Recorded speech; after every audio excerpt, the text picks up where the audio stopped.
The first tap of a conductor's wand.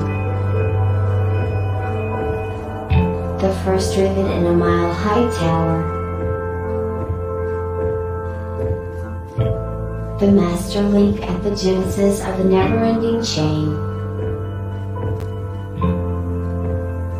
The moment a single empty canvas meets a singular master stroke. There is no one thing. Because now, there are many. Because soon, there will be more. Because one is ever the beginning. Like the first link in an infinite chain, or the first rivet in the tallest skyscraper. The master stroke is found in the masterpiece. What will you begin?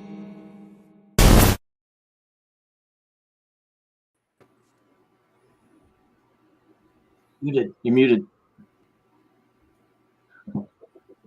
That's the perfect start, because I was about to do something that sounded kind of canned, like I was going to go into like The Voice and do the intro. Here, let's try it again. Take two. We can use take two, right? We can edit this. Oh, totally. Yeah, we'll edit it. We'll fix it in post. All right, take two.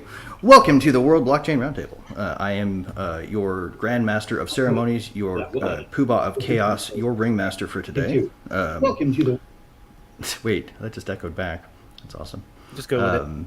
Anyway, I'm your lead host today. Today we're going to be talking about a pretty interesting topic. If you know anything about the physical goods world and crypto, you're going to be really, especially intrigued by this one, because there's so much that it could be doing for us in the space that it's not, and nobody's talking about it.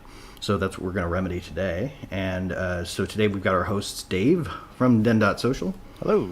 Satoshi Shon, entrepreneur and everyone's friend.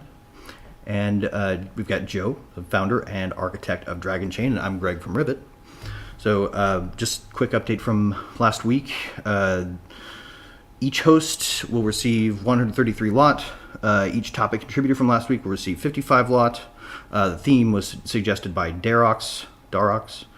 He will receive 55 lot, and these ownership tokens, as always, come with perpetual passive income, free edits, governance votes, and a cool NFT that you can actually check out on OpenSea and in your wallet. So today we had the July theme suggestion post up, right? That's happening? Yes. Awesome. So leave your suggestions. We'll want by June 13th to know what they're going to be. So get those in there and we'll vote for them. The top 5, of course, will be submitted to the DAO for a vote. So use your energy and push up the ones you love too. Let's see.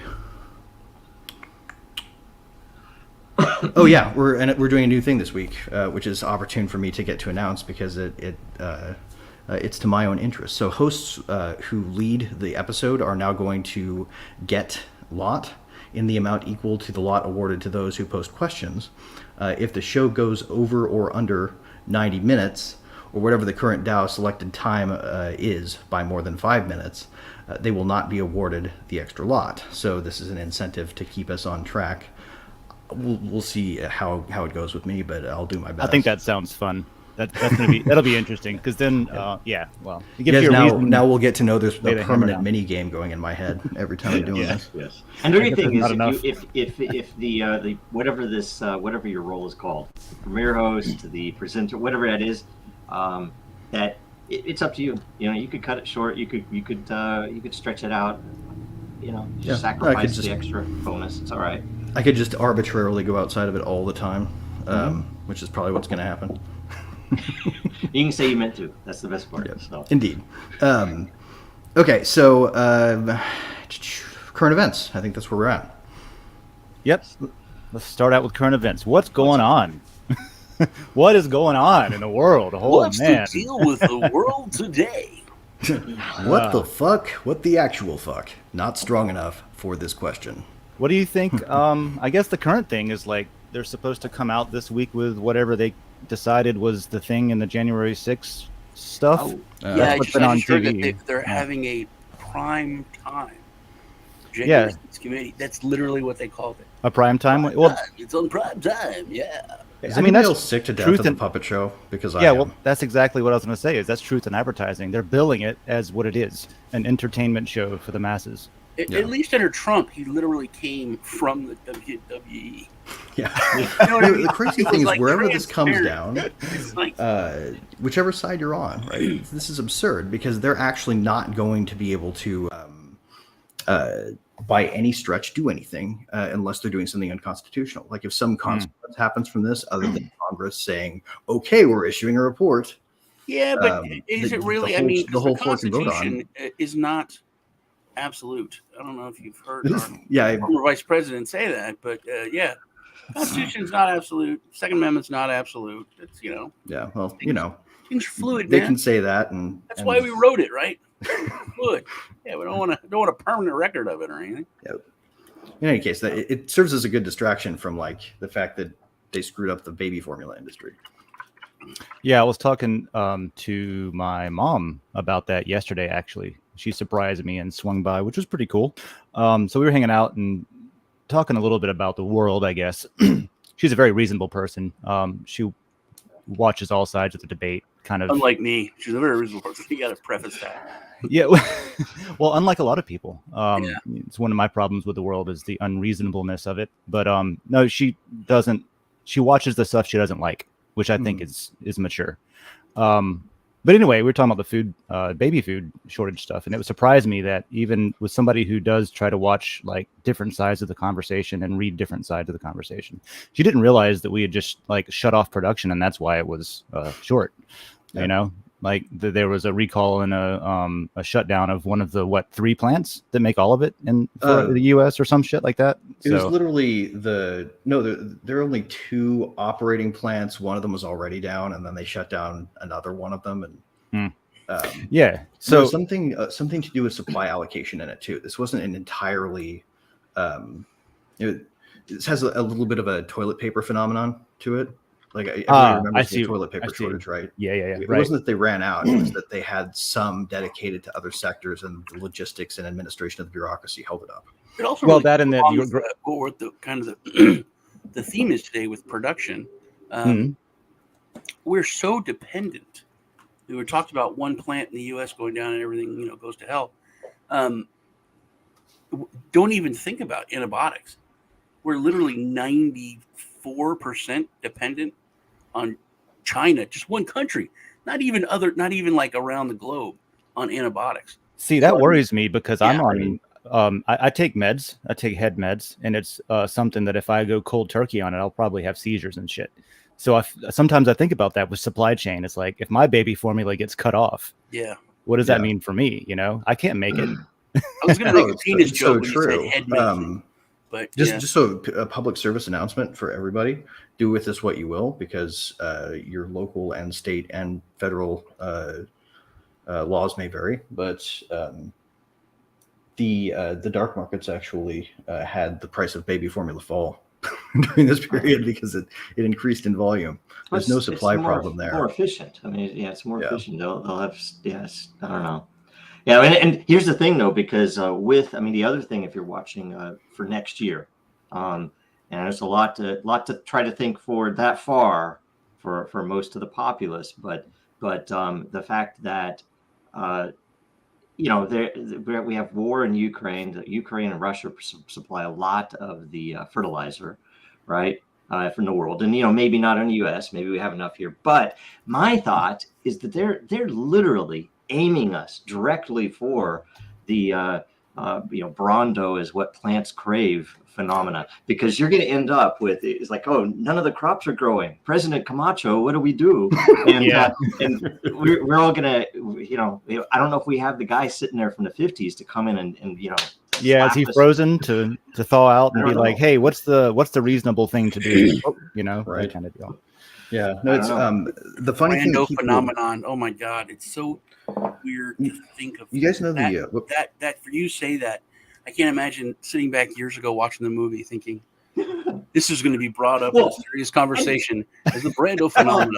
And you're thinking about primetime Congress, and you're thinking it's like all we really need. Yeah, we just you're right. We just need the flash photography stuff going around, and so it looks like there are millions of people watching this, and you have applause, and and it's like Dwayne Elizondo, Mountain Dew, Herbert Camacho. I used to always laugh at Donald so Trump when Donald Trump would come out playing like wrestler intro music, WWE intro music whenever he came on, and I was like, oh my god, he had to have been dog too much. People. He was trolling. Literally, There's no way this he thing is didn't prime know that. time. I mean, you're literally saying, January 6th, the committee brought to you by Mountain Dew.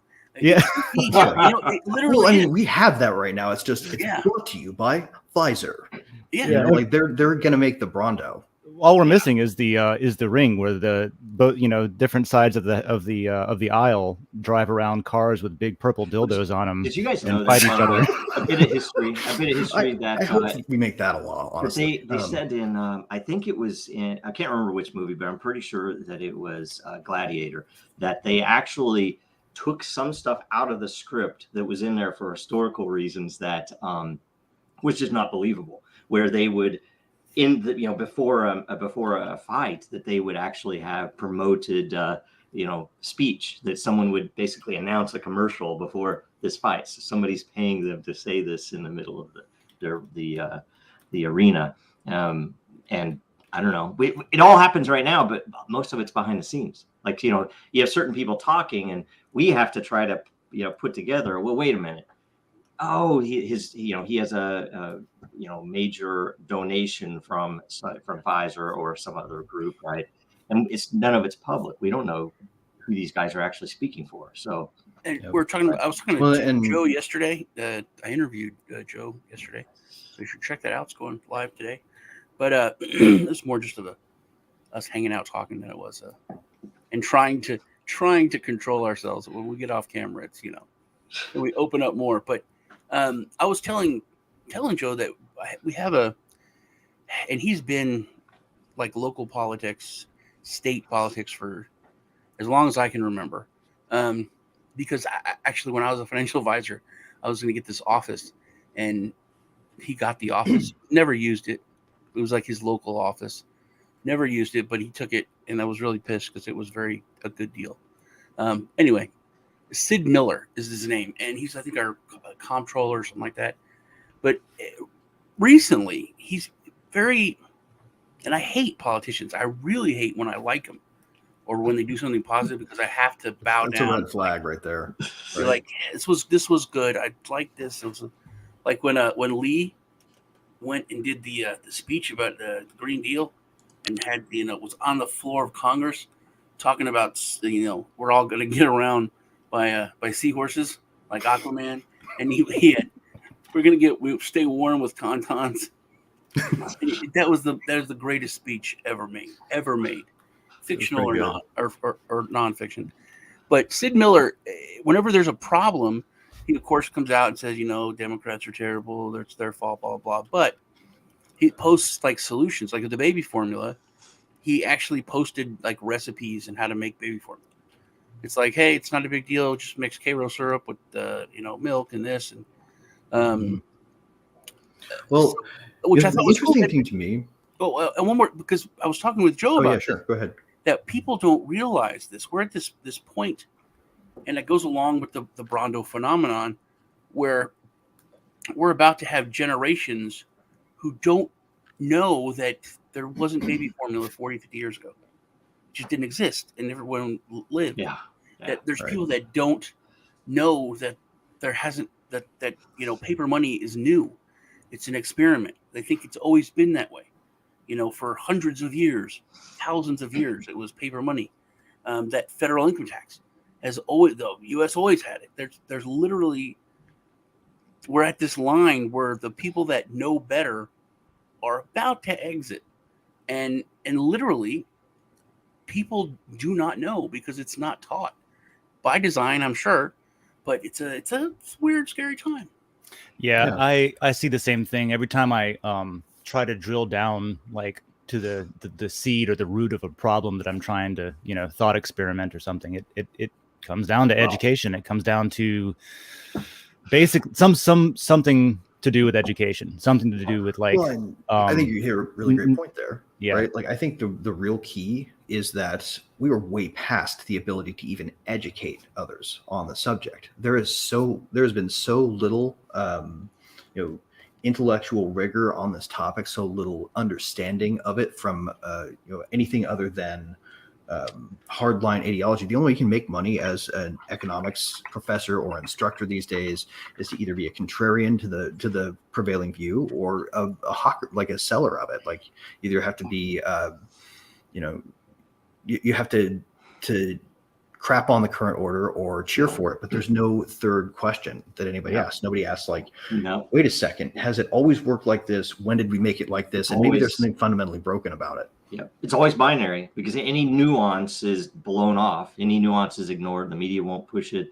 And government funding corrupts even things like science, because now all of a sudden, if you aren't towing this line that they want to push, you're not going to get any funding. They're not going to get anything, and you're not going to get any attention. And if you ever wondered, like my kids multiple times in their school careers have asked, well, why is it that every single year our history class only goes over repeated the Civil War and World War II? Civil War, World War II, Civil War. They don't go even right, and they never get past. Like there's a chapter like maybe we'll get to Vietnam this year, but no, we won't, because then we have to talk about the Gulf of Tonkin, right? Like, but they wouldn't anyway, even if they did. So it's crazy. Well, the funny thing about all of that is, to me, is the answer's always been pretty simple, and it's always been pretty sensible. Like regular people get real economics because it makes sense as an actual science. If it stops making sense as a science, you stumbled into territory where it's not real, right? Like supply chains are interesting too on this front, and maybe this is a good lead into the questions from today. But like, how many of you guys are familiar with what's called the whipsaw effect? I don't think I am. Greg, you know about every effect there is. You really, how many of you are the Brando effect? Yeah. The whipsaw We're making effect, up effects. We don't. No. The whipsaw effect is a really known important one, and it's probably what's causing most of the chaos right now. Like the idea is, you say really known, the supply chain. There's a little bit of lag, right? So supply and demand don't match up when the market's in flux. Like the supplier for the final product, baby formula, is all of a sudden slammed because the other one got shut down by decree. So they immediately call up their orders of ingredients, and they go, guys, we need like 10 times what you would normally ship us. Yeah. It's absolutely necessary. Overcorrection. So those guys are all sending their stuff through trucking companies. So they go and call their trucker and like, we need to take our contract 10x.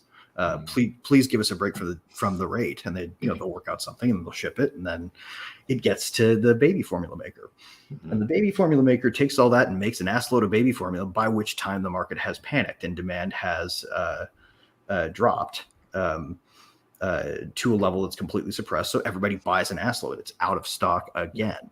By the way, making as much as they can, and then they've oversatisfied the market. All of a sudden, they can't sell enough of it. Yeah, and that's why, I'll apply this to blockchain. That happens with proof of work mining as well. That if you have a massive upswing in the need for volume, a bunch of people buy the extra equipment, apply it, and then when that when ICOs are no longer available, now we have way too much for the amount going through. So the competition drops, everybody has to drop out, and it's overcorrection stuff. Yeah. Right, and it sort of oscillates at the speed goods move, which is still physical. So you got trucks, and the trucks are doing that. But so like what you'll see and what you'll notice is when you get baby formula back on the shelves, it'll initially be really expensive, and then all of a sudden it will be so cheap that the manufacturers lose money off of it, and then it will go back to really expensive, just a little less, and sort of whipsaw back and forth as the supply chain moves. Why, with the way things have been, the supply chain, gas, trucks, why aren't there fleets of electric trucks? Well, there's such for electric cars. Why aren't there electric 18-wheelers? Oh, that's on the way. Tesla's going to make them all self-driving. Why isn't it first? Why isn't it first? Why isn't it? It's like everything goes around trucking. I think tech. I think that's a pretty big iterate into ask, it. I think right? It's I think the key is it's a really complex area. I think that's why I wanted to talk about the whipsaw effect briefly and like bore everybody to death with a long explanation. Is like that's one phenomenon in this really complex thing in one industry. Yeah, it is, and there is. Go ahead. Yeah. You can't regulate that without screwing with it because we don't know the details that we don't know, and there's you way can. More of those than, Another part of that was I've done a lot of stuff, and one of the stuffs that I've done was working in grocery stores. Grocery stores used to have a lot of stock, like just in a back room, kind of warehouse locally. But in the name of efficiency and margins and profits and things like that, like just-in-time supply chain is kind of the way they went, where they got the math down and the cadence down so well that they could just that's right. Order it to where it arrives just in time. And so, like when there is a shortage or a break in that supply chain anywhere, there's no local stock to make up for it. You know, there used to be a buffer. That's actually not the problem though. Like this, which you're experiencing, it is a problem. Is the whipsaw effect. They're telling us that because it's an explainable one. It's one of the few things that influences it that's explainable, but it's probably one of the least impactful. Okay. And it also does serve the agenda of degrowth, right? Like to say that we need to have local is a way to say we need to make things less efficient and less, less right on time means higher costs for consumers. I don't know. I'm kind of on, I kind of have the mindset, I guess, that decentralization and localization go hand in hand, even as far as production and things like that. In a lot of things, yeah. Well, I mean, yeah, but like, what is decentralization and localization when you're talking about moving things across the country, right? Localized warehousing locally. Okay, having a buffer. So every city needs a store of goods. Oh no, the grocery store itself. Okay, I just think, yeah. Yeah. So the problem is their stock rooms aren't full enough. Like it's just like once you start to pick it apart, it makes a lot less sense than it seems when they're first explaining it. Yeah. Well, they don't really have stock rooms anymore. I don't think. Even if I don't know if they ever did. I don't know. I'm just regurgitating a lot of shit that I've read and seen over the years and things like that when it comes down to it. But it's kind of like when you go to a big box store and you ask if there's an extra one in the back room. They're like, no, this is our stock room. Yeah, it's like most of the stock has been converted. The only thing they might have is staging when they're trying to. There's a staging area, but then the storeroom is where you shop. And then we did stuff like have a truck show up once every 2 or 3 days to refill it. Like that makes total sense. That's the thing. Like you can't blame that system. Because trying to get things so efficient, leads to you have some brittleness there. Because if anything falls apart, it's like okay, it's just in time. So we know that we're going to need this many of this item, and if that one thing goes off.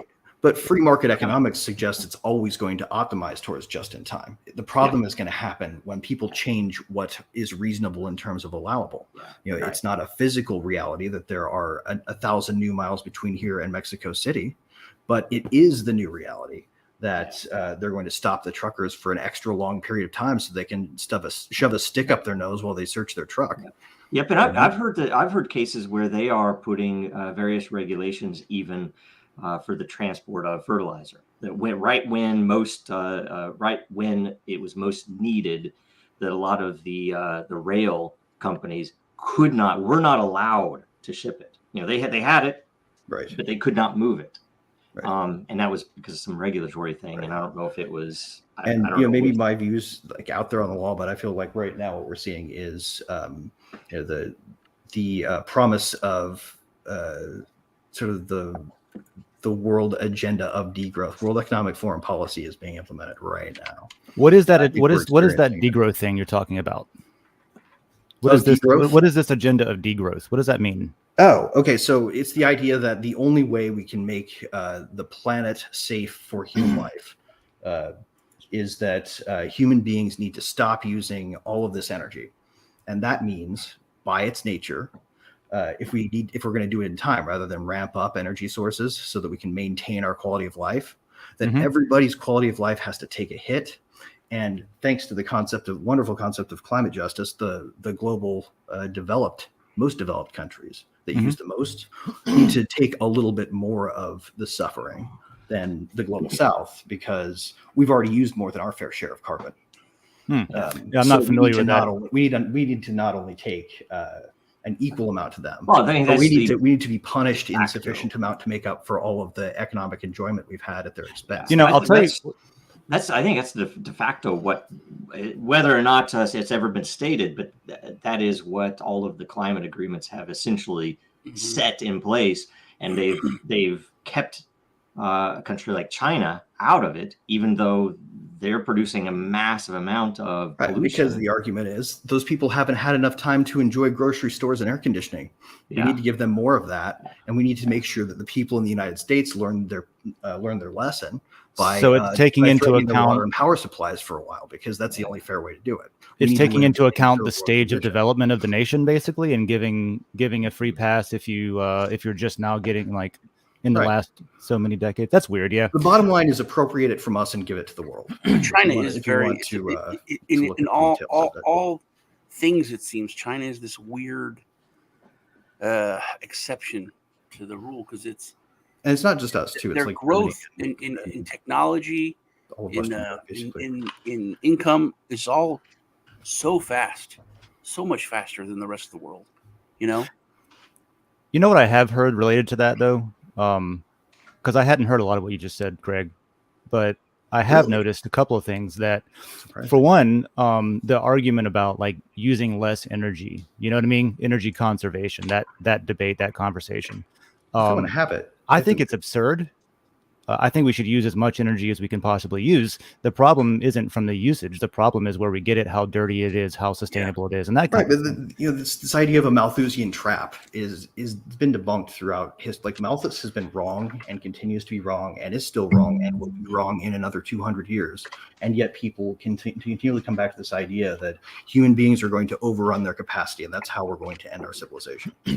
Like I know that like ESG and climate stuff has been used as a tool, or I don't know if I should say weapon or not, but like that's been used to achieve goals, that maybe were not related to climate at all, but it helped the conversation. But the other thing though was like I hear people talking about overpopulation as if population is still skyrocketing or something like that. But like we're so far under the minimum threshold of like how many babies per family or that kind of thing, to where it's declining by itself. You know what I mean? Crisis. Yeah. We need more, not less. Yeah, and so like I heard that's why I don't. Simple explanation for that the other day, and it's just because smaller population is easier to control, and when the masses, which you want less Americans, you want less Western stupid people have been in charge Western people, because those are the most. First off, Americans are the most armed. Period. That's just that elephant's in the room, and also aware of what their rights should be. Population explosions have still been allowed in parts of the world, South America, Africa, Middle East, where those people have historically been used by them or controlled. So I think we're seeing as those places evolve, a focus is being put on world population growth much more than usual, much more than it had been. Absolutely. They're still trying to push Malthus. Like 200 years later, after proving him wrong 1,000 times in a row, they're going to go for like 1,001. Like it's ridiculous. Why do people still believe any of that nonsense when we can see right now our company that's taken us to space is already there? All we have to do is fly out and find an asteroid made of rare earths, and that's more supply than we've ever had on the planet before. Unlimited resources, literally at our front door, and we've got a system capable of grabbing them. Like that's maybe a moonshot project away. There's some things about that, like that sci-fi. Like, come on, guys. That sci-fi nest that is scary. I mean, if you found an asteroid that was mineable, and it's made up of like 80% gold, and you're talking about thousands of megatons of gold, it would flip the world.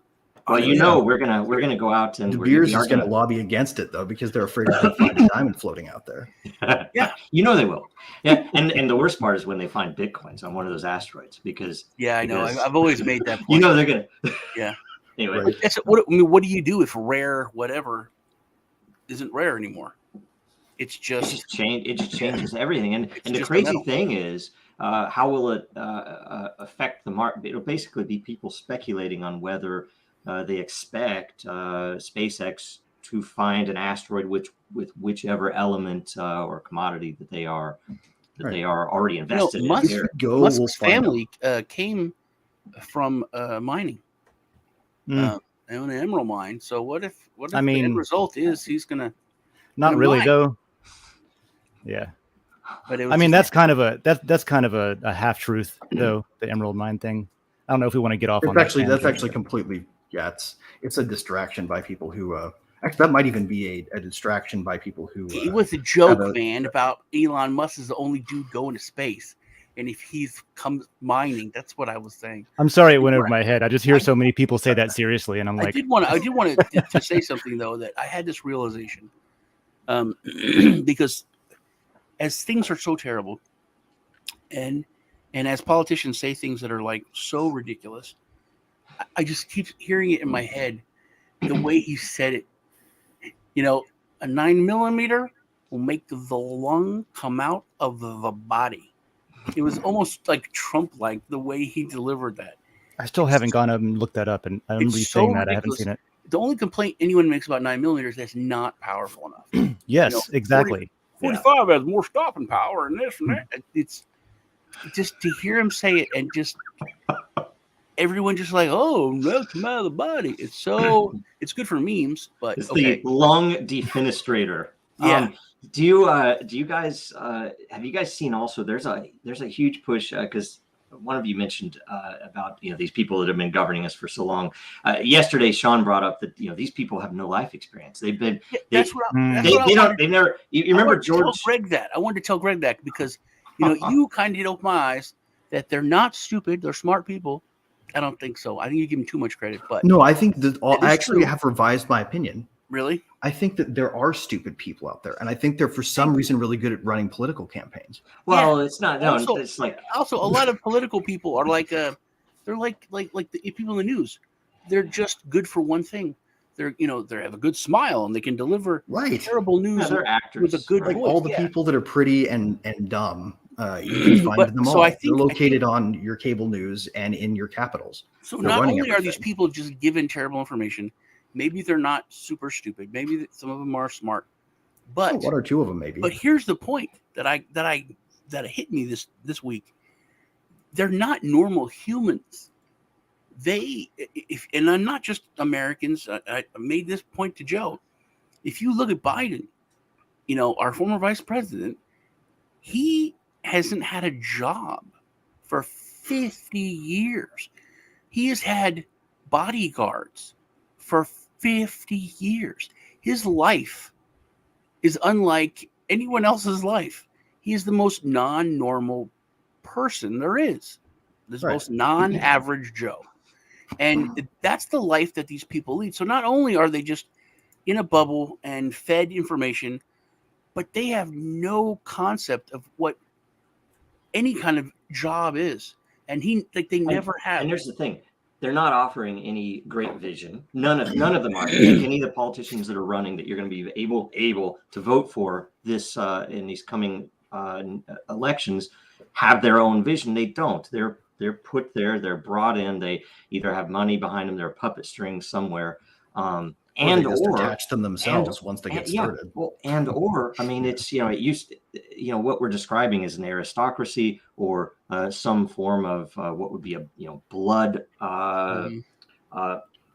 focused power that is that what it is? I mean, these are all these people hang out. It's a club. Yeah. So it's also an expression of the phenomenon that it turns out, and I think this is true, that the people who are best at winning elections belong nowhere near the seat of power.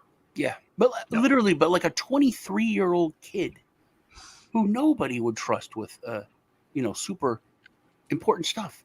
They have more life experience, than the 70-year-old man who runs the country.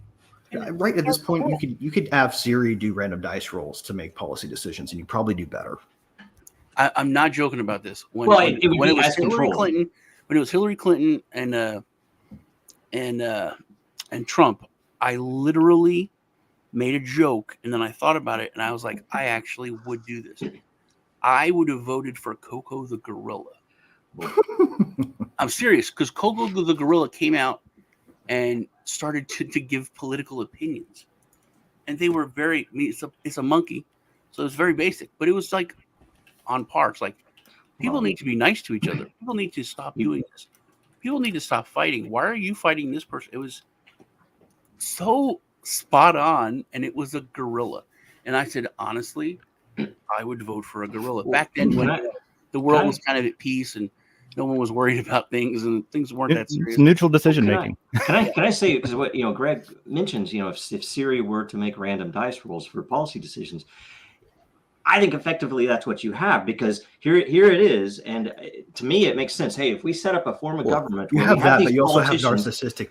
Well, yeah, that's what I'm saying. But those people also, how easily controlled are they? All you have to do is give them the right amount of money, essentially install the right lever. It could be money, it could be photographs, it could be something else, and you control the whole show. And how could anybody say we aren't in that same situation, right? It's just, instead of it being Apple that actually has the code, it's a person that has a more complex interface. Right, exactly. And they're very easy to hack if you can afford to put them on private jets and fly them to Switzerland once a year. Yep. I don't think anybody's going to turn, I wouldn't turn that down, even though I would probably go there and piss a lot of people off. They've tried to get us to go to Davos, and it's it's a good guy locally here who goes every year, brings a bunch of people, very smart guy, but and he would say, the crypto, this is the first year of the crypto, 2018, I think, and I'm like, it seems. I don't know. It seems like it is the opposite thing that we should be doing as crypto. Well, we shouldn't be going to Davos. And that's a great lead into the questions here, because this is kind of the question we're actually faced with. And if we had responsible policymakers, they would be asking us about this, and they would be talking about this, right? This is the decision we have to make about the future of humanity. And that's the kind of shit that pisses me off the most, when there's obvious things that are just being ignored, like conversations that need to happen, that like any reasonable person would say, yeah, we should probably talk about that and figure something out there. Yep. I'm glad we got there I'm glad we got there organically, because I was waiting for this moment to, I knew we were going to get here. To the actual show, you mean? You guys are too sharp to not have this conversation have gone this direction. So I just want to bring up one more current event that I've been trying to shout about. The current administration has put out an order, and everyone, they say it in a condescending voice that makes me want to punch them in the face. But they are coming to take your guns. It's very obvious from law-abiding citizens. But what has been done, and quietly done, and no one is talking about, even in the gun community, even libertarians, is that they have instituted a zero tolerance when it comes to the ATF, as far as people with FFLs, or federal firearms licenses. And what they're doing is they're going after the mom and pop gun shops, like just your local pawn shops, anywhere you can go and get a gun delivered or buy a firearm. They're revoking those licenses for any reason. One of the most dangerous things they've done, which I don't like the ATF, I don't think it should exist, but they've taken away any what's the word? You know the word, Joe? Discretionary power from the local ATF agents and local ATF agencies. If there is even the smallest infraction, immediately the FFL is revoked, and that store has to give up their guns. Now, is that something that is being used arbitrarily, or is going to be used arbitrarily, or are there actual violations that are proven violations that are being enforced? That's the thing. It's like they can take a form where the person did an initial something, or it's zero tolerance. What has happened this year already is that license revocations are up 500%. Yeah. So that's cause and effect, but that's happening right now. Right. And they're not enforcing larger, like big, like the outdoors outlets and stuff like the big stores. What's the one, the fishing place that sells guns? Oh, you're talking about Cabela's? Whatever. Yeah. Cabela's, One of those, yeah. The big national, dicks, but for hunting. Yeah. Stuff like that. They're not going after. You said just mom and pop shops. They're not going after the big companies. If it's the same thing as when they did with what they do with the grocery stores and the restaurants, that all the mom and pop shops are the ones that can't afford to put any extra resources to do these things. So the big guys can do it. They say, well, just hire one more person. Why they love regulation? Or they can't afford to fight it. What you're doing, you're taking away your livelihood. Greg's right. Yeah. And then okay, you want to fight it? Here, let's take away your livelihood. Now fight it. You know, Bass Pro. That's the one. That's what it is. Bass yes. Pro. Thank you. I thought that way. Cabela's and Bass Pro aren't the same company. That's interesting. That's like, is it regional? I don't know. It might. In my mind, have always been the same. Maybe it's a Hardee's Carl's Jr. thing. I don't know. I don't know. So at that, let's jump into the big question here, and I think this is such an astute question from Josh O. Like this is the money shot right here, because this does not have a clear answer. Who will benefit the most from utilizing blockchain in manufacturing? My hot take: consumers. My hot take is it's our choice right now, and we get to make it once. Huh. Yeah, I would say that's.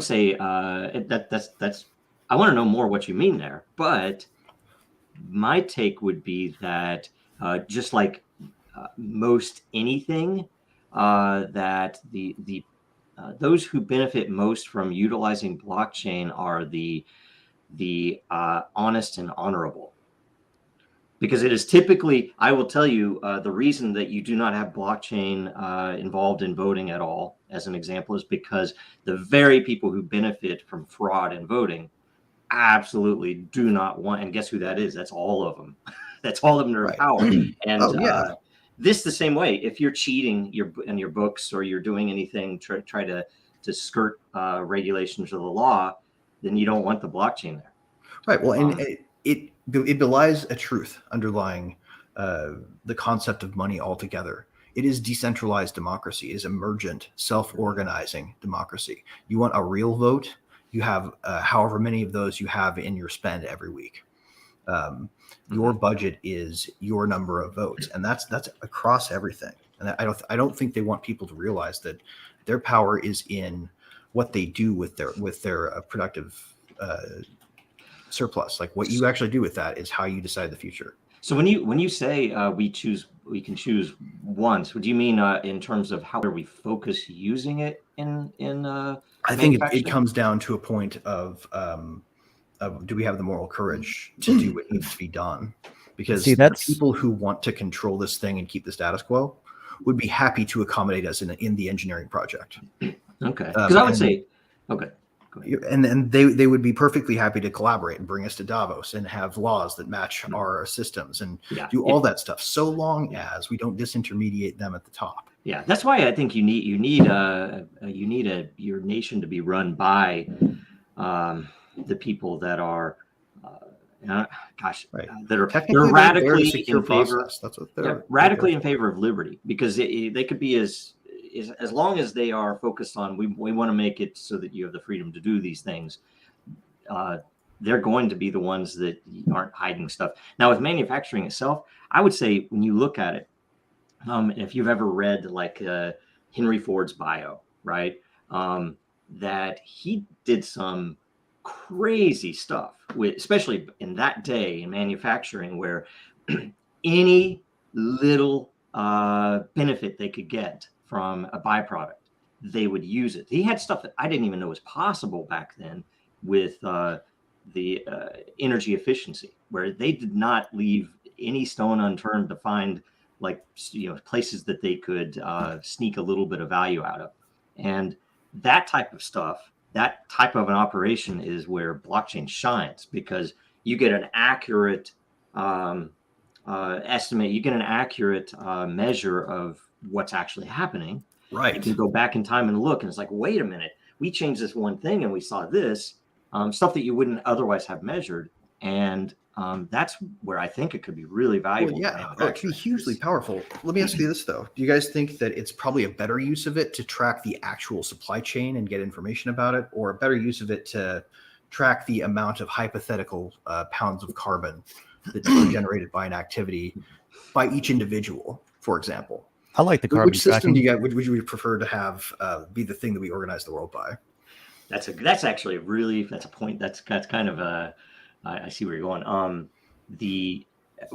I think if they're going to get that carbon stuff, they should be tracking the actual things that are happening, and then infer or calculate the carbon from that if they want to track that. But to say, yeah, we're gonna put trackers in your shoes and in your gas pedal of your car. Right, and at first it'll be a benefits program, and as soon as we get wide enough adoption, we'll mandate it. We're going there. We're totally going there, man. Look at like we're gonna have Pepsi cans that reward you based on like how frequently you sip it or some shit like that. You know what I mean? We're gonna have the shoes are gonna happen. Like, have you seen this new walking app that's out? It's not nefarious or anything, I don't think, but it could be. I don't know, but it's kind of cool. It's everybody shows off how much they walk and run, but this one is like a blockchain one. That kind of thing. Be very careful because if you watched Billions, there was one scene where he took over a company that used to make some candy that used to be great and now it tastes like crap. And he went in to change it back to the way, but it was a really good example of what happens. And when I say that accountancy is the passive evil in the world, that, if the lawyers are the active evil, the politicians actively trying to well, I mean, sort of. They're more like a tool. But that's the thing. That's what I'm saying. But it is largely. I mean, the problem with Wall Street and centralized finance is that if we don't get these numbers down, how do we get them down? It's like nothing matters. Quality doesn't matter. My employees don't matter. I have to cut employees just so that my stock price goes up. I have to. Anybody who's been to One Lunch and Learn, though, says you can only get more of what you measure. Yeah, and that's the problem. That's why I say it's passive evil. It's not intentional, but the fact that it degrades quality of life across the board. Why? So that number can go up.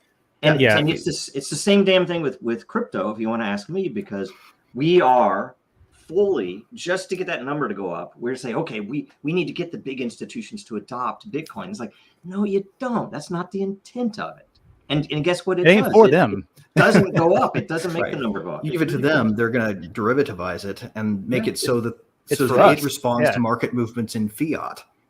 That's such a stupid thing to do if you're trying to create a thing that is unaccountable to their bullshit system. That's why the philosophy works, and that's why you have to be careful, because if we apply that passive evil of counting every footstep and every time you accelerate your gas-powered vehicle, you're going to have bad effects, and it might not even be intentional. And I was like, oh, we're going to try to save the world with this, but really, you're just reducing everybody's liberty, and now all of a sudden, right. I mean, we should be careful of that, right? Dave said, I don't know if it's nefarious, could be, and then talking about evil. I remember a couple of years ago, Fitbit. They were like, it was like all the rage, and then somebody realized that soldiers that were in sensitive areas were wearing Fitbits that completely tracked them all over a lot of these secret installations and stuff where they weren't supposed to be trackable. And literally, like the letter of the law, they could all be court-martialed. They brought a tracking device onto a secret base. But they want those on them all the time because Aetna needs that information to make sure that they're maximizing their premium, right? Like this is collusive shit. Well, to Sean's point though, he's talking about they're not intentionally violating their mandates or anything like that. Oh, no. I did that on accident when I was in the Navy. I went into a top secret facility with I had a nerdy fucking wristwatch because I like watches, and it has a USB drive like hidden inside of it, like some secret agent shit, And we had to go in, put your phone in the box, put your whatever, no computer devices, no microphones, especially no fucking thumb drives, you know, that kind of thing. Right. And I was halfway through we were looking at how Tomahawks missions were planned. You know what I mean? How they do the like planning and all that stuff. And so I'm sitting there and they're explaining like all this stuff to me. And I look at my watch to see what time it is. And I'm like, oh shit. And at that point it was accidental, but in no way was I going to say, hey guys, sorry, I accidentally brought this behind security. And it's funny too, because half the time those policies are they're not followed the way they should be, because people don't understand that. And it's a complex thing, because I've been in facilities where you could take pencil and paper, and that's freaking it, right? You can't have smart devices at all. And I had asked, well, no, nothing that can communicate outward. And I'm like, well, what about my key fob, right? I mean, I have a key, and it's like they looked at me like I was nuts. And I'm like, but I'm serious. It's transmitting out. And consider this. Consider this, guys. Like, here's the crazy thing about that.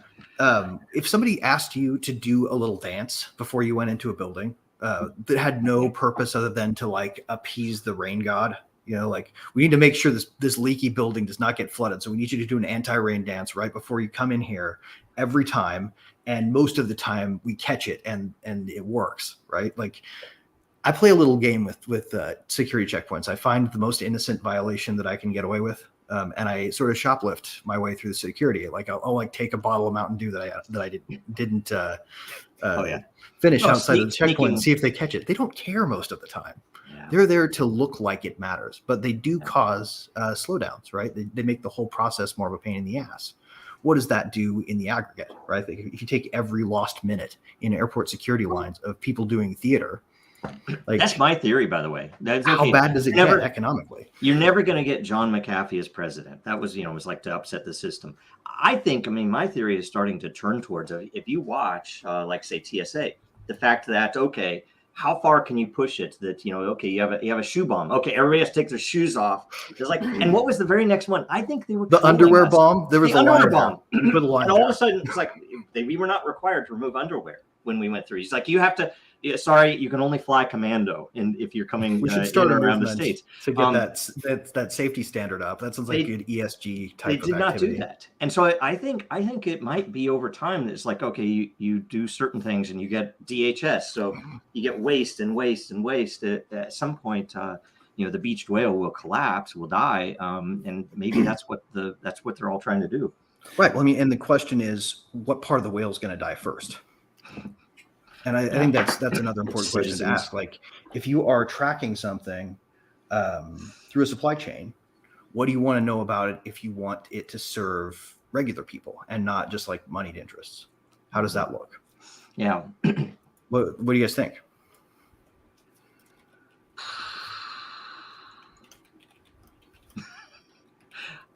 I don't know. So like, for instance, I would want to know exactly how many times a truck was stopping in any given supply chain in the aggregate. I would want to know how far they were driving, but I would be more interested in knowing geographically where they're held up and where that's happening the most. I want to be able to put a finger on which one's got the baby formula in it. Or like big data processing. Like if the big data serves us, it tells us how to hold people accountable. Yeah. If it's serving them, it tells them how they hold us to a standard of consumption. Yep. And I think that's why behavior mechanics matter with blockchain, because because they've had GPS tracking on trucks before. I used to know a guy in the Midwest that drove a truck, and at one point he visited visited a couple of us friends, and he had parked under a bridge so that it couldn't tell them that he had stopped, right? So he was just going to take a break for the night instead of driving through. And I was like, instead of doing it in a surveillance way, if instead they said, look, it's up to you, but your payment is based upon these factors. You have to make sure you get enough sleep. You can't drive more than a certain number of hours, or else you get penalized. You could do it. Driver coin incentivizes you at a diminishing rate. Yeah. And the longer your truck is in operation without a brake, the less coin you generate as you drive. And things like that have a real effect, because people will find better solutions than you will at a whole delineate, especially at regulatory level. That's really important. that specific point right there is really important because I don't think a lot of people get that no matter how well a centralized solution is designed centrally, you're going to get better results if you figure out how to effectively add all the brain power that's involved in figuring out that solution. And the great thing about that, by the way, is it is all very directly goals oriented. So you can delineate, here are the goals. We want this stuff here efficiently, but we want it there safely. And here are the ways that we're weighting this. That's very important, and it becomes very understandable instead of what you typically get is like, well, why is this regulation there? I mean, I understand that I can't drive more than, however many hours at a time, but why would there's little bitty stupid things in there that don't make sense, and it clears a lot of that up too. Right. Well, and here's an experiment to do with yourselves. Like, everybody can do this, by the way. I don't know if you've ever tried it, but if you call and ask for a little favor from a politician in terms of getting, some kind of attention from some kind of administrative agency on something, and they happen to know the person, like, you can call your senator and be like, hey, do you guys happen to have a connection to this guy that he grilled in the committee the other day who handles this licensing process or whatever? Can you get somebody to pay attention to my thing? And I haven't got my refund yet. They can do that. They can call those people and they can put people at the front of the line. That is something you cannot do with a blockchain, right? Like, so to a certain degree, the corruption of influence is really, it's pernicious when you see it from the outside, but it feels right when you're doing a favor for somebody. So it would be transparent. I mean, you could we did that at Disney, but it was essentially the main utility in getting those coins built up would be to get to the front of the line. Like, when you have an emergency, your top priority, and it's totally transparent, right? Yeah. It doesn't require a politician to influence it then you get that corruption out of there. Right. It's about automating the processes. I think which processes do we want on autopilot, though? Is consumers are going to benefit the most, and I do think it's through supply chain. I do agree. Because of transparency, and because of trackability, finding out where something broke down or where it's continually having some kind of problem. So we're not going to go around that way. Yeah, this route is on the GPS, it's 7 minutes longer, but our proof is that it's been taking 22 minutes taking this other route because there's always a problem here and here that was not forecasted. Nobody knew about that problem when they were writing a route. I got another question to follow on yours, because this is interesting. What if subjectively it's true of all people that taking a longer weird route where there's just not a lot of visible traffic, even if it takes you longer by a half hour than it would, what if that actually subjectively makes you happier, even though nobody would choose it? It does often, right? Yeah, I mean, like, I take back roads all the time. But there's no back roads button on, because they don't understand back roads. They give you a route, but they don't understand. You have no idea how much people. I'm going to turn where it's tranquil looking. How people don't understand back roads. This is years and years ago, but I was just had weird hair up my butt, and I took the kids, and I was going to go to this. Well, they were a bad place, but it was like a petting zoo. But it was you remember that movie with Brando and Matthew Broderick? What was it? Freshman. Yeah. How he had that it was a meal for elites and really rich people to eat endangered species. That actually happened down the road from me. Damn. But but it was once a month they met and they had this big hall, but they had a petting zoo where they would, because that's how they would get the animals. But I was going to go there. It was closed. So we're out in the country, so I was like, oh, I'm going to just go for a drive. And I'm just driving the back roads, looking at weird stuff. There was this one house had a mailbox that was on this giant pole, and it said airmail, just little funny things. It was cool. And years later, the kids said they were horrified. They thought I was going to kill them. I said, what? We went on a drive. He goes, yeah, but that first time, people don't do that, Dad. We're why's Dad driving us out in the country, just driving around, looking at stuff? Just driving around, just checking it out. Is he going to leave us out here? We used to do it all the time. I would tell you back in Kansas, right? Yeah. Whenever you were given directions somewhere, I'm very impatient, so it was always really hard for me, but did make me learn that, okay, you're supposed to drive so far and you're going to see some landmark, and then there's going to be this building in the middle of some cornfield or something. That's where you're supposed to go. That if you think, well, maybe I missed it, that's always wrong. You have to keep going. If you ever think I've gone too far, I had to have missed it, I've been driving for so long, it's like, nope, you have to keep going. But that's the rule, and it's an absolute. It's like especially in the Midwest. Now in the East, I learned that holy crap, there's this windy road and I can see my hotel over there, but I'm having to go this way, right? And this is before GPS, this is before, mobile phones, all that you just have to generally, any turn you can make to get in that direction that you need to go, you need to make. It was really hard for me to adjust to life on the East Coast because all the roads were windy. Yeah, we got pulled over. We got pulled over because the cop thought I was drunk driving, but we were just in the mountains, and he was like, "Oh, you swerving a little bit in your lane there," and I was like, "Oh, sir, we're just from Florida where everything is flat, and I'm just not used to turning while I'm driving, I guess." Yeah. I wanted to say something about this first question too. The kind of the opposite of the question was maybe who benefits the least. Who is directly. I don't know what the word is, but who does it hurt? And you guys are old enough to remember floating rubber checks, because it took so much time to get processed through the banking system. They couldn't clear checks electronically. They had to mail a check to the other bank. You know what I mean? You could give yourself an extra week by mailing your check to the wrong payment center. So they improved that process for themselves. The banks hate that shit, right?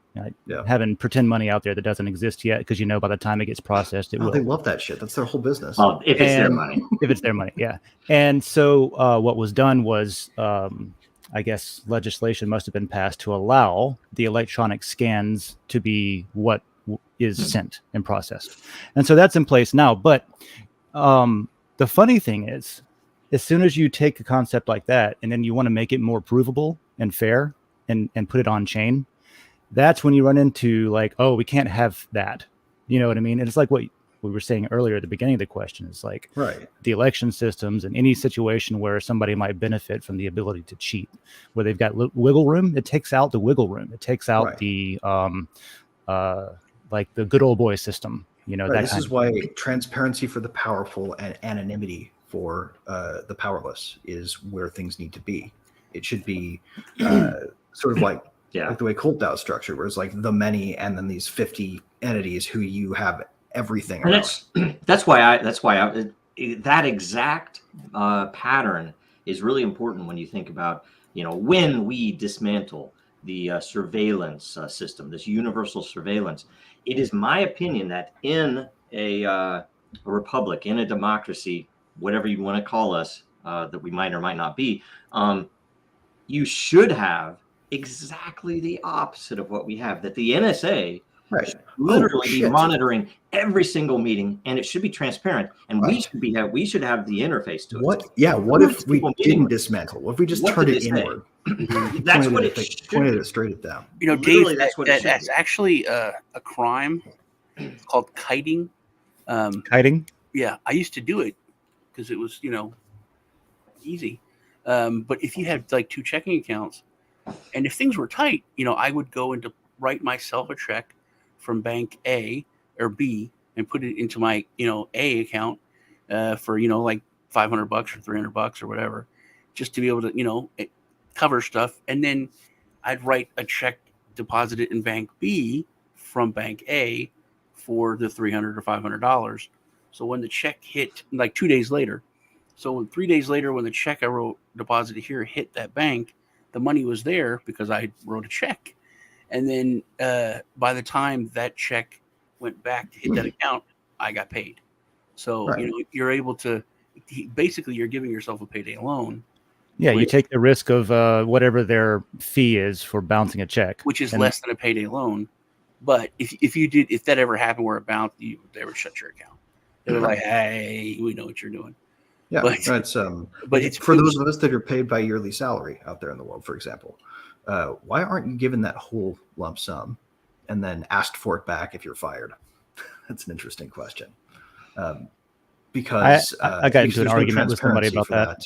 There's no transparency for that from your employer, right? You can't know if the reason they give you is legit when you ask. Like, they could just be telling you something. They probably are telling you something, probably for a good reason, because they don't want to scare you to death with the fact that the whole thing is a dance on an ice edge. Most people would run screaming if they knew what running a business was really like. Yeah. In any case, we should probably jump to the next question before we get to I think what do we got there? Yep. Okay, so this was On Vacation, who asks, how can blockchain be of service to the manufacturing industry? Yeah, I think this is a good one, because there are a number of things that, how can a manufacturer use this? The one thing is for publicly traded companies that are going to probably end up with environmental tracking requirements in the reporting, things like that. That's an obvious, and that's it's potentially a boon to the blockchain industry, because it would make it radically easier and more easily to prove that you're truthfully doing something that you say you're doing. And on top of that, as an interface into the supply chain, that having a manufacturing blockchain would be very powerful, because again, the interfacing would be much simpler. You might end up with better standards across, even if they're de facto standards that don't go through like W3C or something, so that you can buy something off the shelf and plug it into your warehouse or your manufacturing facility. You can also use it to make efficiencies. Exactly. And then I even think for people because the most successful manufacturers tend to have something where someone on the line finds a tiny, and this is the stuff that the accountants like that is positive, that they find a tiny advantage. Instead of doing step A, B, C, I do step A and then something new, B, C. And, they hadn't thought of it. And I was like, holy crap, we're radically more efficient with this one change that only the person on the line would have noticed. They then get the benefit, and it's transparent, and it's not just buddy the boss type thing. Well, I think it could replace the nation state based tariff system very easily. That's something that it could do really powerfully. Like if we, for instance, didn't put things onto giant freaking park in the middle of the Suez Canal for a week, tanker trucks or tanker boats, and instead had amphibious vehicle shipping containers that literally left the factory and automatedly went to their delivery destination, while the duties and tariffs and forms were taken care of in the background to the extent we decided those still needed to exist. Yeah, we could cut all of the BS out of the so-called right on time versus local model, and have it be local decentralized networks that just move quickly. So you could have global and decentralized. We just need to get rid of the single point of entry that are controlled ports. Can you think of how many people would be out of a job if there was like a Star Trek transporter system? Right? Exactly. Imagine creating something new jobs, and then boom, one guy pushing a button. Well, I mean, by the way, that's why they don't use money in Star Trek. That's why they have this, idealized socialist global thing going on. Universal, not global. Yeah. Here's something. Well, no, it's just Earth. Something that would be useful to manufacturing industry and to consumer would be the fact that, let's say it's food products, that the fact that we can prove our sourcing of all of the ingredients of the thing you're about to put in your body, right? That's a huge thing. And, a lot of companies are doing that, but they don't have necessarily the ability to let you independently prove, I can trace this all the way down and see, it came from that farm. Guaranteed for a fact this isn't a blood diamond, or guaranteed for a fact this isn't the topic in the question is on manufacturing. But that's where I think when you look at the benefits of blockchain, it kind of gets melded together when you look at the consumer side and the manufacturing side. Because very rarely is something really good for the whole all the way through. And that is blockchain really is. I think supply chain, definitely, at least just the transparency, right? Because you're looking at theft on both ends, on the consumer end and on the manufacturing end. Well, how about like baby formula, for example, right? Imagine if we could have a system that was provably true, that the public could access, that was immutable, data you can trust can be used to construct alerts you can trust. And we can have an alert set to go off anytime there are too few suppliers run of the thing. Like, holy shit, people need to get into baby formula right now because we've got one guy and this guy. And on the extreme side, it wasn't even huge news. I mean, it was really bad news, but the Navy, and I think it was a year or two before, found out that their top supplier was using inferior metals for their subs, meaning these billion-dollar, multi-billion-dollar pieces of equipment were not going to live up to the specs that they were supposed to. And I believe that there was actual nation-state stuff that somebody was either bribing someone, or it wasn't just, we're going to save money. It was that, we want we want this to happen. Right. We want to make sure these guys build subs that crumple like tinfoil. Because they have military has requirements for where electronic components are sourced from, right? And I don't know, if you think about it, it's a bureaucrat talking to another bureaucrat tracing this stuff. So how often is that wrong? How often is it? Yeah, dude, and that's Joe, what I was going to get to. You just hit the head on the knife, right, man? Like, bureaucrats can be automated away with the system. That's what it's designed to do. Yeah. I was going to say, I just lost it. Damn it, Greg. Sorry. That's all right. All right. I know what it was. It was talking about, and I am in chat just mentioned it too, chain of custody. And they're talking about produce and food security, which is very important because people do a lot of, I don't know how else to say it, but fucked up shit to your food in process, right? To make it weigh more, to make it a certain color, to make it more appealing, that kind of stuff. Yeah. But to go more into what you were talking about, Joe, with the military. Now, I didn't hear about that thing with the Navy with the metal, but I know I worked on the harpoon system, and we had a problem with like certain bolts were only manufactured by certain, like one company, and they made a certain alloy that we needed for the harpoon weapon system, and yada yada. And so supply chain attacks, right? Manufacturers want their customers to be confident in the security of what they are producing, right? Maybe it's electronics devices, but Central Intelligence Agency does this stuff too, where through participation with the carrier or the the shipping supply line, your package might be intercepted and bugged and then shipped to you, basically, right. And so it might not be done at the manufacturing plant or the depot level. It might just be that you ordered a new video cable for your monitor, and en route, that cable was replaced with one that has a radio transmitting device in line in the cable, so that people outside sitting on the curb can intercept what you're looking at on your screen, which is an actual attack that the U.S. has for investigating people and things like that. That kind of stuff where there's no assurance of purity in just the supply chain with anything, whether it's electronics and security or food and safety and stuff like that. That's such a huge application for blockchain. Mm-hmm. Yeah. And it can be it can be essentially coupled with the fact that they've already built in, like, there's a lot of mechanisms for actual legitimate democratic control, as opposed to control by bureaucrat, technocrat. We could have direct access to a lot of these things because they've already built the tools to directly access them. Like, you guys remember the Intel management engine, right?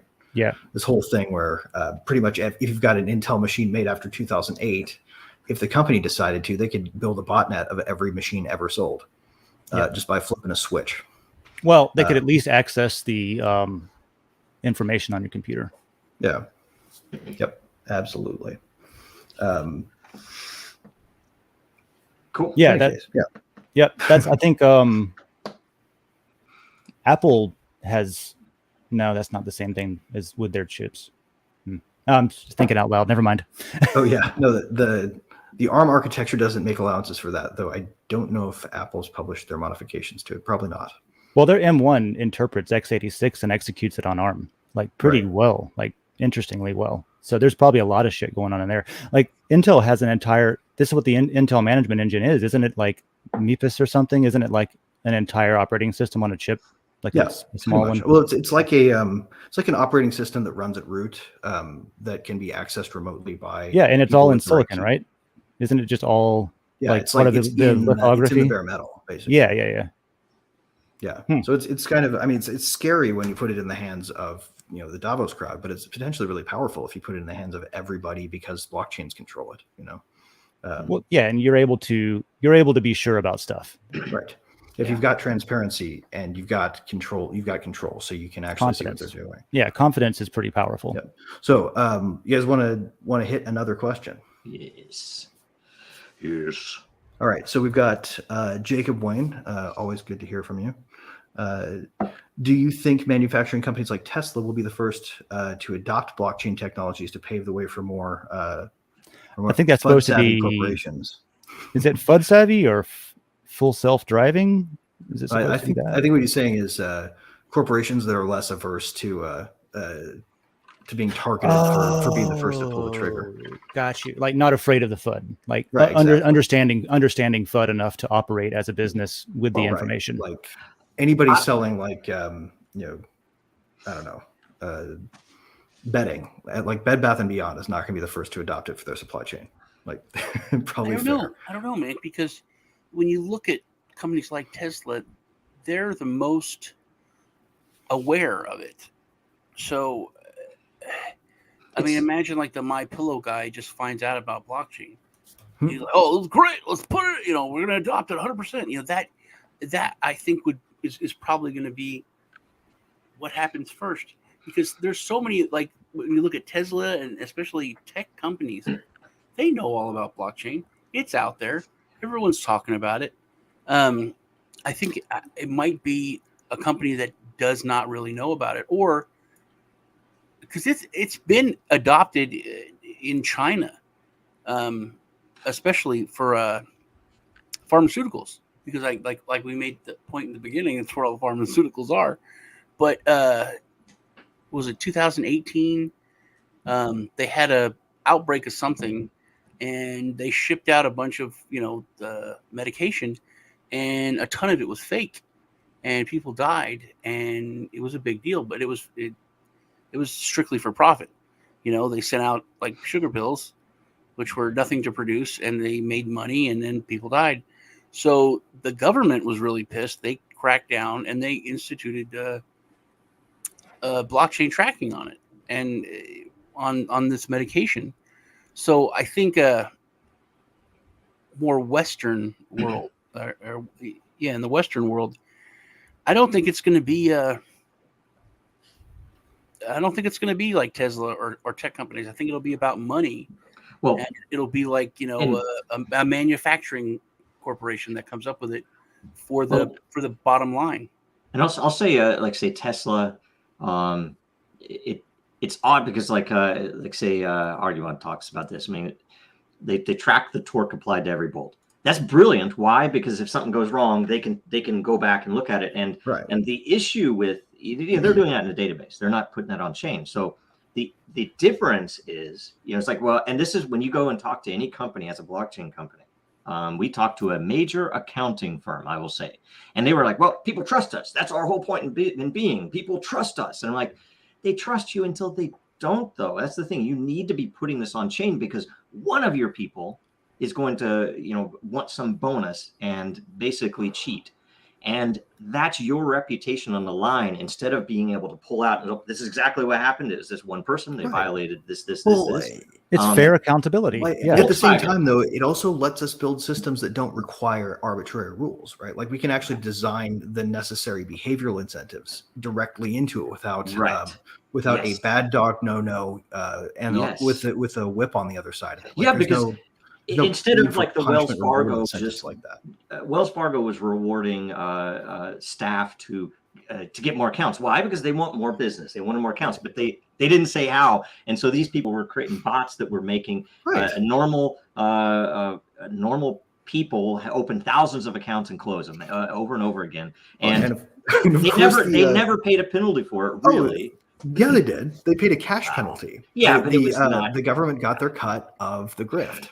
You're talking about the Ukrainian case where the person opened a bunch of new cases to get the initial deposit.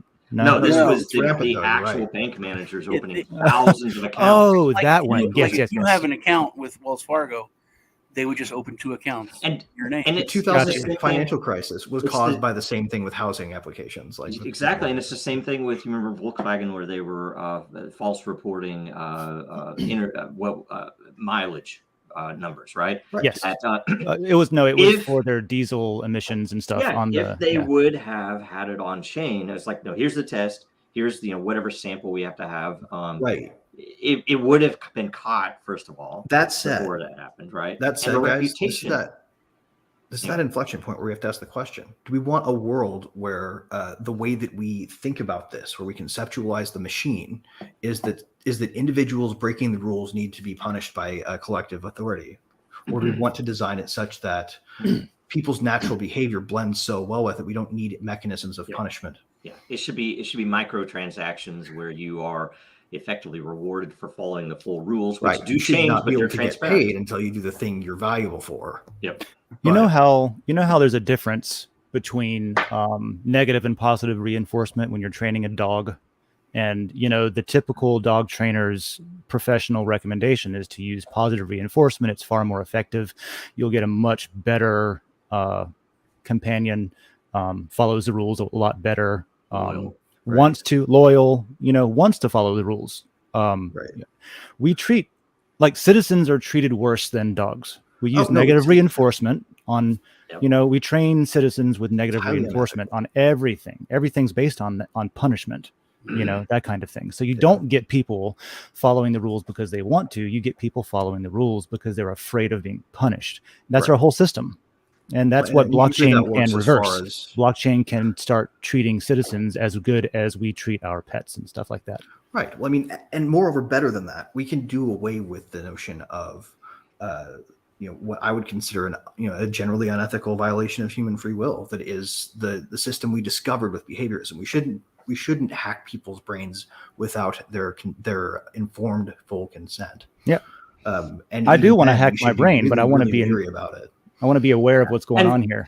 Speaking of which, and when you take that to Tesla, so another Musk company, Neuralink, I think that it would be necessary to have blockchain controls on releases.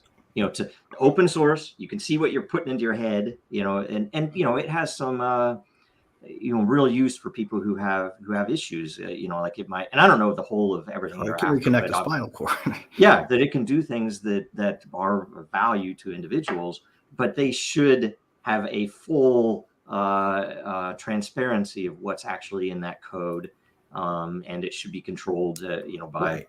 Yeah. Well, at the same time, allowing for full permissionless innovation. So if I want to write apps for my interface, I should be able to sideload whatever the hell I want. Yeah. And this is going to happen, and this is going to be awesome, and it's going to be terrible at the same time, because you're going to get people that, even if it's fully locked down and controlled and you can only get authorized stuff on your brain implant because of danger, you're still going to get aftermarket people are going to jailbreakers, man. It's gonna be jailbreaking your iPhone, jailbreak your mind. Yeah. Well, I'm going to tell you what you're going to end up with. You're going to end up with, I power on my car and I need to see something on the screen right away. And I have to wait for the legal disclaimer and for me to agree that, okay, I'm not going to be viewing the screen instead of driving. You're going to get all of those liability things plugged into it. So before I can turn this on, I might be not. Yeah, I might be. You can't have it become that, because then it'll be, you thought about a meme that you're not supposed to think about. Yeah. Your car is docked 5 miles an hour. You're going to be late for work now or whatever. Talking about liability, and this is jumping back to a different subject a little bit, but the bottom line, pushing adoption and manufacturing and stuff of blockchain, liability all the way. Think about how much money is spent trying to prove that you weren't at fault in some litigation or some bullshit. You know what I mean? True though, right? Really, it's about the bureaucracy of liability. Well, I mean, the ability to reduce the cost of protecting your liability on whatever. You know what I mean? Covering your bases becomes cheaper. You can get a lien on a toothbrush if you have a fully efficient, free and functioning blockchain at the peak of its engineering capabilities. If we look into the future and we say, what's this technology going to be in 50 years? You can get liens on toothbrushes if you want. Like you can literally collateralize anything. You can have it do whatever you want. It will evolve in the way all computers have. You have to file a Reg A though, if you want to participate in the toothbrush industry. You'll have to file a Reg A with the SEC, and you'll have to make sure you have all the proper announcements and the legal authority to. Yeah. Oh, it's another really good point. Progress is really being held up, right? By because as dental care goes up, right, we get better health care and stuff like that. And there's only a capacity to manufacture so many toothbrushes at one time, then people might have some expectation that the value of that goes up. So you're going to have to register that toothbrush. You're going to have to come in and talk to us about that. I can only hope that this is what political talk shows look like in 25 years. They're going to be like, we're going to say that these are military grade toothbrushes of war, and we're going to make sure that these toothbrushes are not falling into the wrong hands. It's an assault toothbrush. You looks scarier. You painted it black. It's got too much bristle capacity for toothpaste. We need to cut that shit down because it's too pointy at one end. You filed it down. You filed it down into a shank. What do you need 500 bristles for? People don't need 500 bristles. Right. I know. Oh, totally. Like, let's not build this system. Seriously, though, guys. 500 bristles, put the lungs out of the body. Dude, I think that's the next campaign for like the next Colgate electric toothbrush. It takes the lungs out of your mouth. Oh my God. Blows the plaque out of your teeth. We're in the magic 10 minutes, Greg. Just so you know. Yes, we are. Yes, 499 bristles. That'll blow the plaque off the teeth. 500 bristles. That'll blow the teeth out. Nobody needs out that. of the mouth. Nobody needs that. Okay, this is my favorite part of today, officially. Oh boy! All right, so we've got about 4 minutes left on the clock. Do you guys? Okay, I have to. Sorry, I am. You guys need to hear this one. Toothbrush industrial complex. Yeah. That's military industrial complex toothbrush division. Yeah. Yeah. It's the American Dental Association. But post weaponization, they have SWAT now. Yeah, we're going to give them to the citizens of Ukraine, but you cannot have any. Sir. Yep. That's been one of the most ridiculous things. People, like the most anti-gun people, are like, we have to give these citizens automatic weapons. Because get this grandmother a machine gun right away. It's like, well, the criminals too. They let the whole ocean. I don't know about all of them. I mean, come on, nobody's invented a way to cross that. You can let people out of jail and give them guns in Ukraine, but you can't give law-abiding citizens guns in the U.S. You can purposely, to make a political point, deliver a ton of these assault weapons to cartels, Mexican drug cartels, in order to prove a political point, and nothing happens. It's okay. Don't worry about this. How about a battery-powered fan with a tray for some salt? You can call it a salt weapon. The salt. Have you seen the salt guns for shooting flies? I have one. Those are awesome. I want one of those. Yeah. I just don't know if they work well enough. Right? They work pretty well. It works really well. Yeah. It's weird to kill a fly like that. It is, but it's so much. It just drops and it's dead. I'm like, that's just weird. I like to shoot people with them because it stings like a motherfucker. Like it's salt in a wound. I put it in my hand. We just got flagged by the listening thing now. It's like YouTube's AI. Oh right, yeah. Like rock salt in a shotgun. Is that kind of what it'd be like, right? It's barely strong enough. I know. It's just strong enough to abrade the skin, like to get to like embed a little salt, like table salt, into your skin. You know what I mean? And enough to get somebody to be like really mad at you for a minute. We're gonna be able to make a really awesome blackmail clip of this out of context later. Oh yeah, cutting out parts where we're gonna make it sound like you just said you like to shoot people in a montage. Yeah, totally. I really want to shoot people. It's our attack ad. No, you salt your food with it from across the room. You know, I love to salt my food. Anyway, all right. We are at the end of time, guys. Does anybody have anything else going on this week they want to talk about? Joe, you go. I was on I guess an interview yesterday with Sean. It was actually really fun, really good. If it's coming out today, is that right? So watch for that. We still don't have and by the way, he did invite me to come on any other time, so I'm gonna try to figure out when he records and then just show up. I think all you guys put on now, but anytime. I want to come back and do a round 2. I wasn't liberal enough on our liberal versus libertarian debate. I wasn't not at all. That's awesome. Yeah. And I'm still waiting for the link for that Berkeley symposium that I was at on a panel. It was super interesting. A bunch of Berkeley lawyers. It went in ways I didn't expect, but it was really interesting. And they're supposed to have that out soon. Go check out the letter to the SEC, which was generally the subject that Sean and I were supposed to talk about most, and we did enough. Cool. And write your congressional representatives at the very least if you are an American, and if you aren't an American, then badger them however you can. Just click through the forms. Say you're from Kansas, and say you're from a town called which town should we use in Kansas? Dodge City.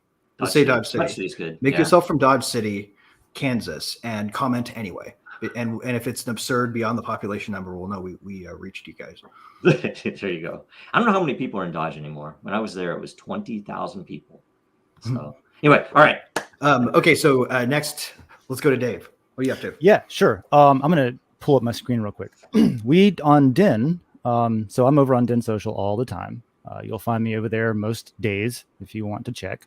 We just passed DenDAO's most recent feature prioritization vote, and it looks like the next thing is going to be smart contract integration. So we'll talk about that later today on the governance call that we have every week. So that's going to be at 3 p.m. Eastern later today.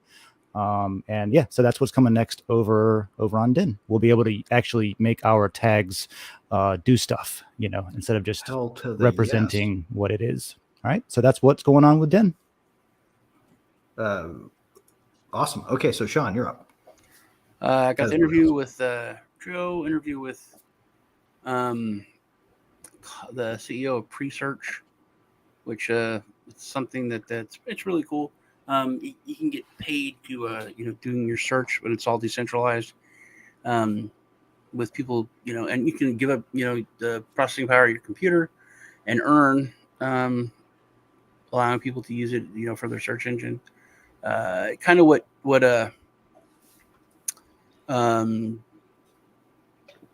DuckDuckGo used to be before it was all bought out by VCs and everything.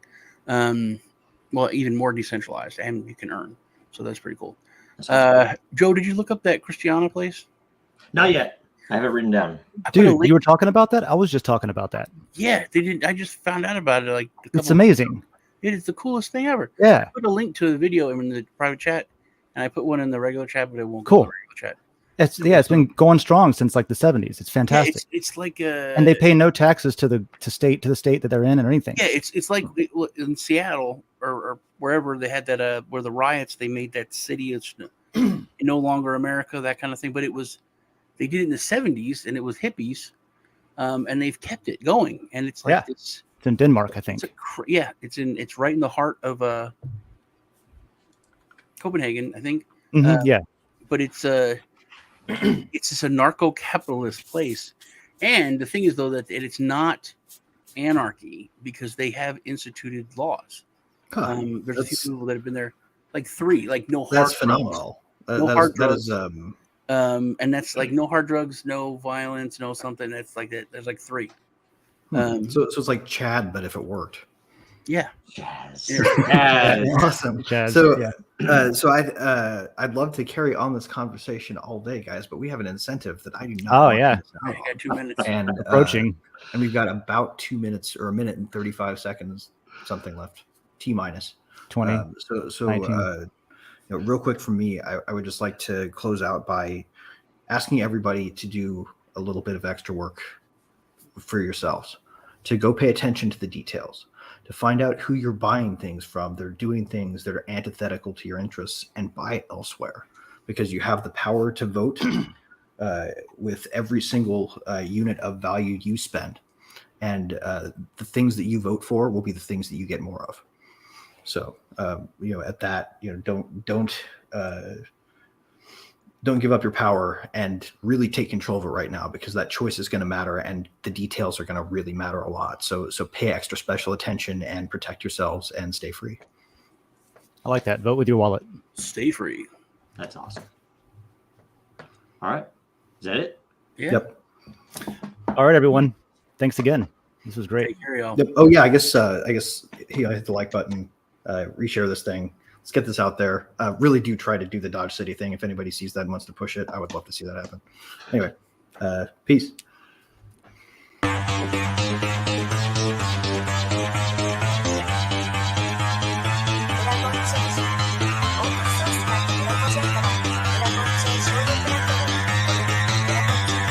Because that goal will serve to organize and measure the best. Adaptable, all capital, label radical yet rational. Adaptable approach is palpable if this animal is fallible, but that conclusion is laughable. So with for all detachable from the mandible, you see it now.